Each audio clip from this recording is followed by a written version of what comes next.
TheSkyKid.com movie review. I Want to Be a Soldier, 2010. My name is Alex. I may look like a little boy, but I am a grown-up. The opening scene of the 2010 film I Want to Be a Soldier leads the viewer to believe that the film will be about a rebellious youngster who won't tolerate authority and won't give in to threats. That's Alex, and he is only 8 years old.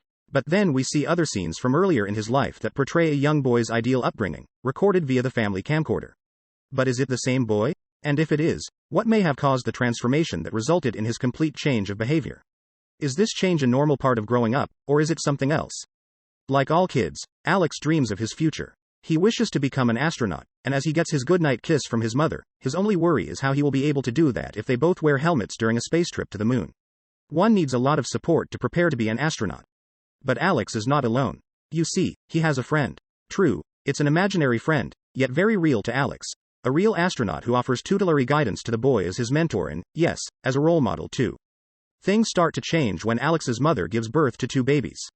At first, Alex is happy with his new big brother role, but as his parents' attention shifts almost exclusively in favor of the younger members of the family, Alex starts to feel abandoned.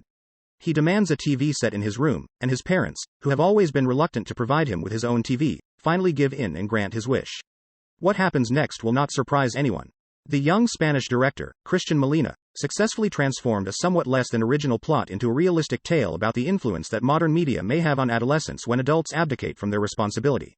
Violent scenes capture Alex's imagination, distant wars, murders, and executions, all in abundance and easily accessible via the electronic box in his room. As a result, Alex changes both his attitude and his passions. He no longer wants to become an astronaut but instead, a brave soldier who will destroy his nation's enemies and make everyone pay. His imaginary astronaut friend is now replaced by a new figure, John Cluster, a cruel sergeant equipped with advice and tips on becoming a better soldier.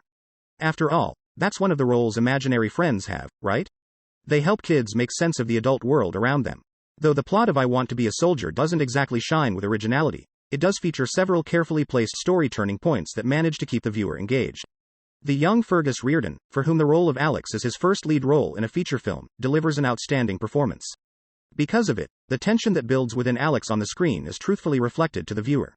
One even feels a bit of understanding and admittance to the rousing thrills of juvenile delinquency. In contrast, the performances of most of the adult actors felt stilted and unnatural. Despite these shortcomings, the film manages to evoke strong emotions in the viewer while inspiring thoughts of the circumstances and events that shape the mentality of a child. The violent scenes shown in the film merely reflect what children are exposed to nowadays. Yet they create a feeling of uneasiness and distress even in the adult viewer. While I know the issue of how children are affected by violence in the media today is not a new one, I found this film very disturbing and it got me thinking about the violence children are exposed to via various media and games they play these days. Whether or not violence in the various media and in video games that children play negatively affects them, director Molina has stated in an interview that he wanted to educate the viewer to draw his own conclusions. Viewing this film made me do exactly that, form my own opinion. I encourage everyone to view I Want to Be a Soldier and form their own opinion of this very topical subject.